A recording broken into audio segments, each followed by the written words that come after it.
வணக்கம். இன்னைக்கு நாம ஆங்கிலத்துல ஒளிஞ்சிருக்கிற ஒரு ரகசிய கோட, அதாவது குறியீட்ட உடைக்க போறோம். இதுக்காக நீங்க தயாரா? இது ஏதோ ஸ்கூல்ல படிக்கிற மாதிரி ஒரு கிராமர் பாடம்னு மட்டும் நினைச்சிடாதீங்க. இல்லவே இல்ல. இது ஒரு பெரிய மர்மத்தை விடுவிக்கிற ஒரு சூப்பரான பயணம். ஆமா. நீங்க எப்பவாவது யோசிச்சு பார்த்திருக்கீங்களா? நியூஸ் பேப்பர் படிக்கும்போது, இல்லாட்டி இங்கிலீஷ்ல நியூஸ் கேட்கும்போதோ, சில வாக்கியங்கள் கொஞ்சம் வித்தியாசமா ஏதோ சுற்றி வளைச்சு சொல்ற மாதிரி இருக்கும் இல்லையா? அது என்னடா அதுன்னு ஒரு குழப்பம் வரும். அந்த ரகசிய குறியீடு என்ன? அதோட மர்மம் என்னங்கறத தான் நாம இன்னைக்கு பார்க்க போறோம். இப்போ இந்த உதாரணத்தை பாருங்களேன். The police caught the thief அப்படின்னா போலீஸ் திருடனை பிடிச்சாங்க. சிம்பிள். ஆனா அதையே the thief was caught by the police அப்படின்னு சொன்னா திருடன் போலீஸால் பிடிக்கப்பட்டான்னு வருது. ரெண்டுக்கும் அர்த்தம் ஒண்ணுதான். ஆனா சொல்ற விதத்துல ஒரு சின்ன வித்தியாசம் இருக்கு. கவனிச்சிங்களா? ரெண்டாவது வாக்கியத்துல நம்ம முழு கவனமும் போலீஸ் மேல இல்ல, திருடன் மேலதான் போகுது. இதுதான் அந்த ரகசிய குறியீடோட மேஜிக். சரி, நாம இவ்ளோ நேரமா ரகசிய குறியீடு சீக்ரெட் கோடுன்னு சொல்லிட்டு இருந்தோமே, அதுக்குன்னு ஒரு பேர் இருக்கு. அதோட அதிகாரப்பூர்வமான பேர் தான் பாசிவ் வாய்ஸ். தமிழ்ல இத நாம செய்பாட்டு வினை அப்படின்னு சொல்லுவோம். வாங்க, அது என்ன, அது எப்படி வேலை செய்யுதுன்னு இப்ப நாம கொஞ்சம் விரிவா பார்க்கலாம். ரொம்ப சிம்பிளா சொல்லணும்னா, வழக்கமா ஒரு வாக்கியத்துல ஒரு வேலையை யாரு செய்றாங்களோ அவங்களுக்கு தான் முக்கியத்துவம் கொடுப்போம்.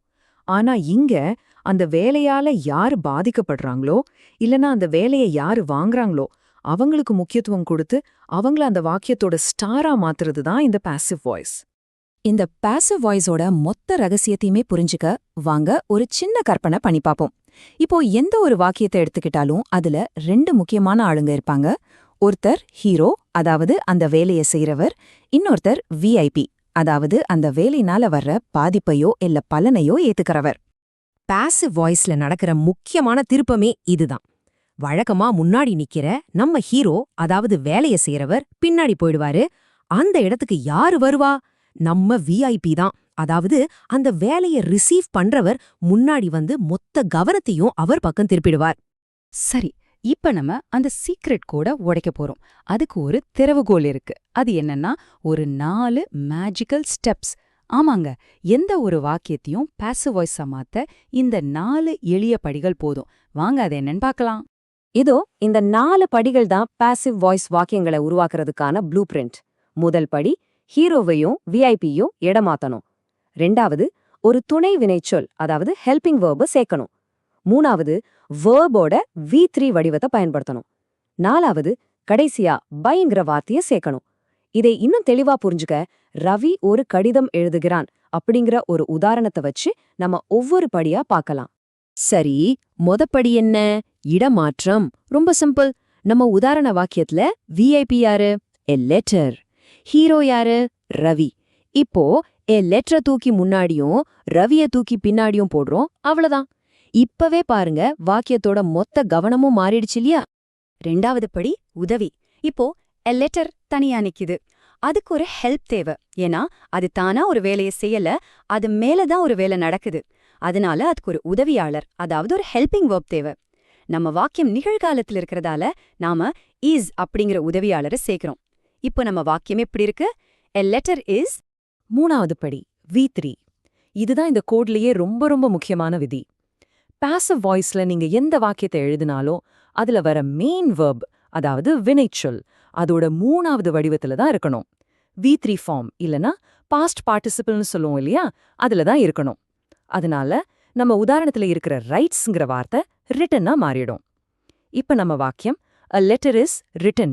நாலாவது படி கடைசியா பாய். சரி, எல்லாம் ஓகே. கடிதம் எழுதப்பட்டிருக்கு. ஆனா அதை எழுதின உண்மையான ஹீரோ யாருன்னு சொல்ல வேண்டாமா? அதுக்காக தான் கடைசியில இருக்கிற நம்ம ஹீரோ ரவிக்கு முன்னாடி பை அப்படிங்கிற வார்த்தையை சேர்க்கிறோம். இப்போ முழு வாக்கியம் என்ன? A letter is written by Ravi. அவ்வளவுதான். சூப்பரா நாம அந்த சீக்ரெட் கூட உடைச்சிட்டோம். வாங்க அடுத்த விஷயத்துக்கு போலாம். இது எப்படி கட்டமைக்கப்படுதுன்னு பார்க்கலாம்.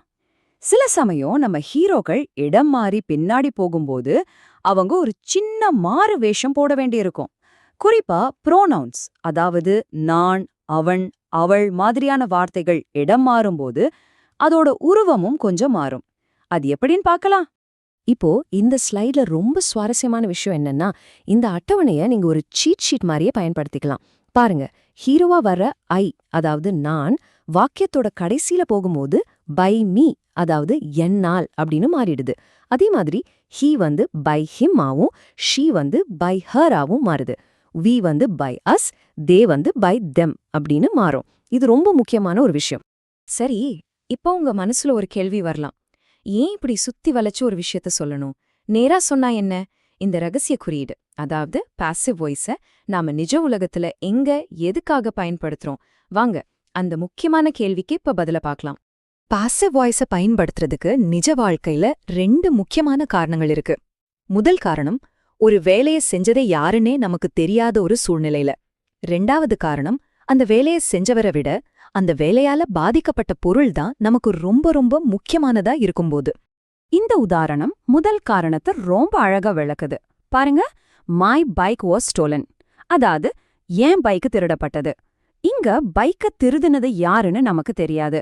அந்த திருடன் யாருன்னு தெரியாதப்போ நமக்கு முக்கியம் என்ன? நம்ம பைக் தான்.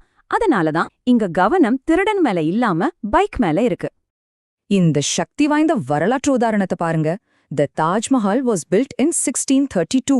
இங்க தாஜ்மஹாலை கட்டுனது ஆயிரக்கணக்கான தொழிலாளர்களா இருக்கலாம். ஆனா இந்த வாக்கியத்தோட விஐபி யாரு? தாஜ்மஹால் தான். அதனாலதான் செய்திகள்லயும் சரி, வரலாற்று புத்தகங்கள்லயும் சரி, வேலைய செஞ்சவங்களை விட அந்த நிகழ்வுக்கோ இல்ல அந்த பொருளுக்கோ தான் அதிக முக்கியத்துவம் கொடுப்பாங்க. அதுக்கு இந்த அமைப்பு ரொம்ப சரியா இருக்கும். சரி, நாம இப்போ இந்த பயணத்தோட இறுதி கட்டத்துக்கு வந்துட்டோம். இதுவரைக்கும் நாம கத்துக்கிட்ட விஷயங்களை ஒரு தடவை வேகமா பார்த்துட்டு உங்களுக்காக ஒரு சின்ன சவாலோட இந்த விளக்கத்தை முடிக்கலாம். ஆக, முக்கியமான விஷயம் இதுதான். இந்த சுருக்கமான அட்டவணை நாம இவ்ளோ நேரம் பேசின எல்லாத்தையும் ஒரே இடத்துல கொண்டு வந்துடும். பாருங்க, ஆக்டிவ் வாய்ஸ்ல நம்ம கவனம் ஹீரோ, அதாவது வேலைய செய்றவர் மேல இருக்கு. ஆனா பாசிவ் வாய்ஸ்ல நம்ம கவனம் விஐபி, அதாவது அந்த வேலைய வாங்குறவர் மேல இருக்கு. இந்த ஒரு அட்டவணைய நல்லா பாத்துக்கிட்டாலே போதும், பாசிவ் வாய்ஸ் உங்களுக்கு நல்லா மனசுல பதிஞ்சிடும். இப்போ உங்க முறை. உங்களுக்கான ஒரு சின்ன சவால். இந்த வாக்கியத்தை நாம கத்துக்கிட்ட அந்த 4 மேஜிக்கல் ஸ்டெப்ஸ பயன்படுத்தி மாத்தி எழுதுங்க. வாக்கியம் இதுதான்: ஐ பெயிண்டட் த வால், அதாவது நான் சுவருக்கு வர்ணம் பூசினேன். இதோட பாசிவ் வாய்ஸ் என்னவா இருக்கும்? உங்க பதில கீழே கமெண்ட்ல சொல்லுங்க. இந்த ரகசிய குறியீட்டை நீங்க எவ்வளவு தூரம் கத்துக்கிட்டீங்கன்னு பார்க்கலாம். உங்க பதில்களுக்காக நான் காத்துக்கிட்டு இருக்கேன்.